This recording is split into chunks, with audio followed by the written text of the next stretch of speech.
النهاردة هنعمل مع بعض فطيرة الطاسة السهلة اللذيذة الجميلة اللي أحلى من المحلات بجد. مش هتتعبي فيها، بطريقة سهلة. بكيلو دقيق وشوية مية وملح هتقدري تعمليها. تعالى أقولك على الطريقة سهلة جدا. أول حاجة لازم نحط في دماغنا إن لازم ندخل الدقيق في كل مرة يكون فيها معجنات، لأن نخل الدقيق ده بيخلي ليه حاجتين، يعني ليه فائدتين. الفائدة الأولى إن لو في سوس أو تراب أو أي حاجة في الدقيق دي هتشوفيها من أول ما تدخلي. تاني حاجة ودي الأهم قبل ما نخش في العجينة، إن انتي بتدخلي هوا فبتبقى العجينة هشة وطرية. بتحطي حطيت كيلو دقيق نخلته وعليه معلقة كبيرة سكر وعليه رشة ملح. هي دي كل المقادير اللي احنا محتاجينها. ومحتاجة كمان مية للعجن، فانا كل شوية هيبقى الشفشق جنبي، وكل ما تحتاج العجينة مية هحط مية. هخلص عجن، ولازم زي ما انا قلت لكم العجين ياخد وقته زي ما انتم شايفين كده.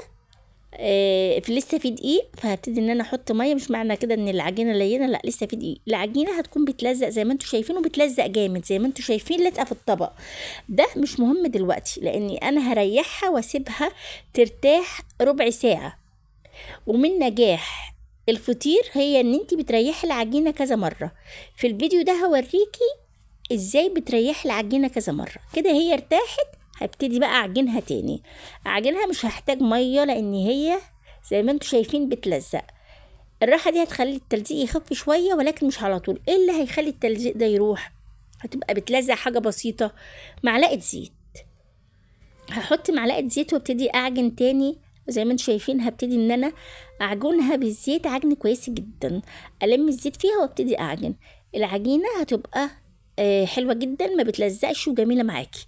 يبقى قلنا ان العجين محتاج مننا مجهود في العجن، محتاج ان انا ندخل الدقيق كويس جدا، محتاج اني انا اظبط الميه.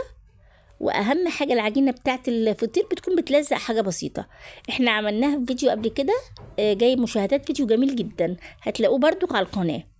زي ما انتم شايفين هبتدي بقى ان انا احط لها معلقه زيت او شويه زيت على الوش، بحيث ان العجينه ما تنشفش منك، لان انت ريحتيها قبل كده هتريحيها تاني. تمام. زي ما انتم شايفين هتبتدي ان انت تغطيها تاني بكيسه. الكيسه ديت بتخليها العجينه طريه جدا. في فرق بين ان انا اغطيها في فوطه، وفي فرق ان انا اغطيها بكيسه عشان كمان ما تعملش قشره العجينه من فوق. تمام كده هي بقى خلاص ارتاحت. خلاص بصوا العجينه حلوه ازاي وما بتلزقش وجميله جدا. تعالوا بقى نشوف هنعمل ايه. عندي صينيه، الصينيه دي هحط لها شويه زيت. بايدك كده اعمليهم، انا ما عملتهمش في فرشه ولا حاجه، بايدك، لان انت كده كده ايدك هيبقى فيها زيت عشان العجينه تبقى سهله التقطيع معاكي. هتبتدي بقى تقطعي بقى دواير، تعمليها دوائر زي ما انت عاوزة، او زي القرصة كده بتلميها الحجم اللي انت عاوزاه. انا هعمل الحجم كله موحد عشان يطلعوا بالتقريب قد بعض. طبعا انا قلت لكم قبل كده اني ما عنديش ميزان، وان شاء الله هجيبه قريب. لو انت عاوزة تعمليه بالظبط نفس الوزن وعندك ميزان اوزني. هبتدي بقى ان انا اقطع بقى زي ما انتم شايفين، وبسم الله ما شاء الله العجينه سلسه معاكي وكويسه معاكي. فالعجينه هتطلع كويسه طول ما انتي خدمه العجينه صح، العجينه هتطلع كويسه معاكي. تمام. هبتدي بقى ان انا اخلصهم كلهم زي ما انتم شايفين. انا بوريكي كذا واحده عشان خاطر يعني تعرفي تعمليها. كلنا شاطرين والله، وكلنا بنعرف نعمل. بصوا طلعت صغيره، فابتديت ان انا اخد حته واكون عجينه تاني. الكميه دي هتطلع الصينيه دي مليانه، وكمان هيكون في كم قطعة هتتبقى في الطبق ذات نفسه، هكورها واخليها في الطبق. عندي زيت، انا خلصتهم اهو. عندي زيت في نفس الصينية، هتحطي زيت لاني عاوزة طبعا الزيت يبقى تحتهم كتير عشان ما يلزقوش. بتبتدي تدهني الوش عشان ما ينشفش. اهم حاجة عندي ان الوش ما ينشفش. بتخلصيهم كلهم وتغطيهم بكيس وتسيبيهم. هوريكم بقى الكمية التانية. شوفوا كيلو دقيق عمل كمية قد ايه، بسم الله ما شاء الله، كمية كبيرة جدا. هوريكم الكمية التانية اللي اتبقت. بص اهو في الطبق، بسم الله ما شاء الله كمية حلوة قوي، بسم الله ما شاء الله كمية حلوة قوي. يعني بصوا الكمية قد ايه. هحط لها برضو زيت زيها زي اخواتها، وهغطيهم واسيبهم كمان يرتاحوا ربع ساعة نص ساعة. خشي المطبخ اعملي اللي وراكي. كل ما بتريحي العجينة كل ما تبقى سهلة معاكي في الفرد. تمام.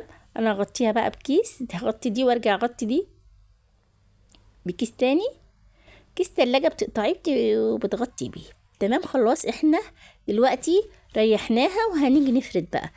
بصوا بقى، هاخد اي قطع. بصوا بقول لكم يعني بقت سهلة جدا ان انتي تفرديها، لان هي ارتاحت فترة حلوة. عندي سمنة على زيت، عاوزة تحطي زبدة، عاوزة تحطي، بس الزبدة ما ينفعش في فطيرة الطاسة. ليه؟ لان الزبدة بتتحرق بسرعة. تاخد شوية من المادة الدهنية دي، السمنة على زيت. عاوزة سمنة بلدي براحتك، عاوزة سمنة أي سمنة ما عدا الزبدة.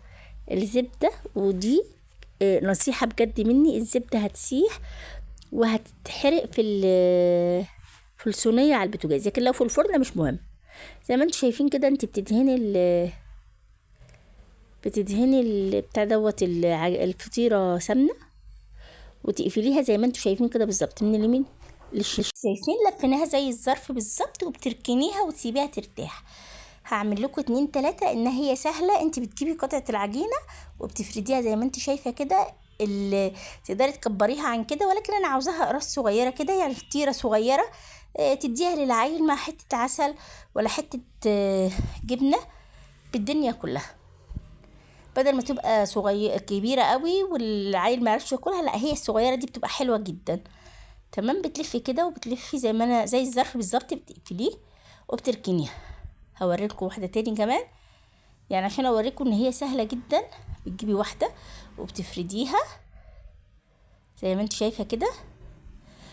عاوزه اقول لكم ان في طريقه تاني ان انت بتفرديها وتبتدي تلفيها رول، بس انا ما حبيتش اعملها لكم، حبيت اعمل لكم الطريقه السهله احسن من دي بكتير. الطريقه دي احسن من التانية بكتير، لان الطريقه ديت ان انت بتلفيها زي الظرف كده وخلاص. وعاوزه اقول لكم والله طعمها خرافه جدا ومظبوطه. اهو بصوا خلصتهم، ولسه في كمان في الصينيه اهي كمان هوريها لكم. بصوا اللي انا كنت حاطه فيها العجينه، بسم الله ما شاء الله. ابتدي بقى، هنشوف هنعمل ايه. هنفردها كده، هنلفها، وهي يمكن دي الوحيده اللي لفتها، الباقي ما لفتوش. هتفرديه كده زي ما انتم شايفين، وهتحطوها على صينيه ولا حاجه جنبيكوا عشان تاخدوها عند البوتاجاز. انا مش هفرد الكميه كلها، انا كل ما هحتاج فطرتين 3 هفردهم واروح احطهم على النار. ده اللي انا عملته. بصوا شكلها، اوريكم واحده تاني. بصوا حطيتها جنبي على صينيه. بصي دي كمان سهله جدا، الطريقه ممتازه. هتبتدي بقى تحطيها على صينيه، وهتيجي بقى تعملي واحده تالتة كمان. السمنه اللي انت حطاها كمان مش كتير، يعني انت معنى كده ان انت هتحتاجي ان انت ايه. بس اعمل لكم كمان ان انت مش هتحتاجي سمنه كتير او زيت. انت هتبتدي كمان في الصينيه تنقطي. تعالي بقى نشوف على البوتاجاز هنعمل ايه بالظبط. عندي صينيه على البوتاجاز تكون سخنت شويه، هتحطي معلقه سمنه او زيت اللي عندك. انا بفضل تكون زيت، يعني انا بفضل تكون زيت. هتبتدي بقى تفردي العجينه وتسيبيها. بصوا بقى، لو انتوا الشاشة جايباها والإضاءة، بصوا هي بتغير لون ازاي. أول ما يبتدي يغير لون ويشمع من تحت بتبتدي تقلبيها. تمام، أول واحدة دايما بتكون فيها التجربة. ليه؟ لأن الصينية بتبقى ما خدتش على العجين، والصينية مش سخنة.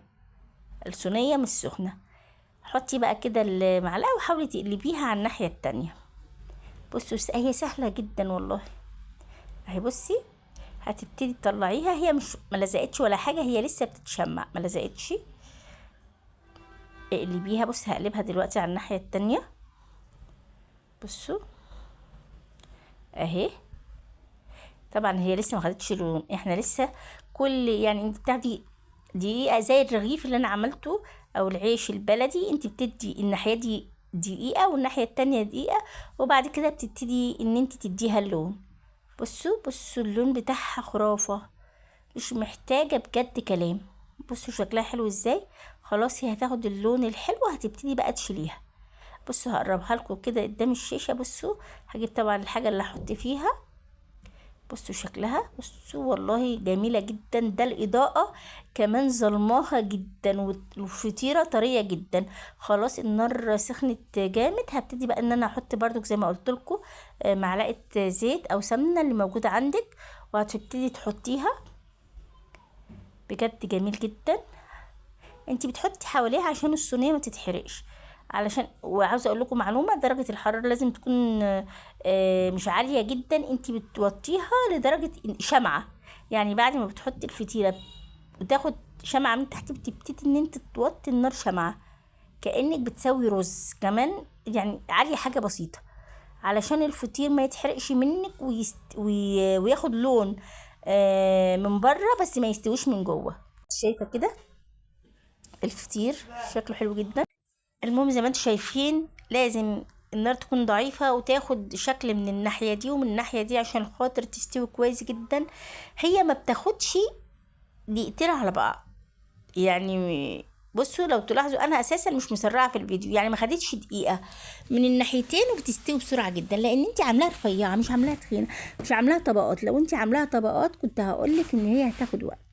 وحتى في الطبقات انا برضك بعملها على النار والبوتاجاز بتبقى احسن من الفرن وبتبقى عاليه عن كده بكتير. تمام. زي ما انتم شايفين خلصنا الكميه كلها اهي، زي ما انتم شايفين بحلاوتها وجمالها. بصوا شكلها يعني شهي ويفتح النفس. بصوا الشكل، بصوا كمان يعني انا مسكتها طبقتها طريه جدا ما فيهاش حاجه. تاكليها مع حته جبنه مع شويه عسل، ممكن تاكليها ببيضايه باي حاجه ممكن تعجبك. بيض مسلوق يعني. طعمها حلو جدا ولذيذه وحلوه واحلى بكتير من الفطيره المشلتته الكبيره اللي بتبقى كلها دهون وتقيله. دي بجد لذيذه جدا. الاولاد بيحبوها لان العيل بياخد واحده صغيره على قده بيحس ان هو فرحان انه ايه الفطيره الصغيره دي بتاعته هو.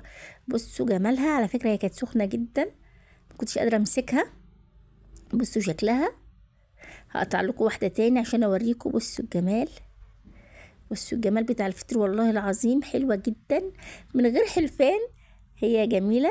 لو عجبكم الفيديو اعملوا لي لايك، اشتركوا في القناه وفعلوا الجرس عشان يوصل لكم مني كل جديد. والسلام عليكم ورحمه الله وبركاته.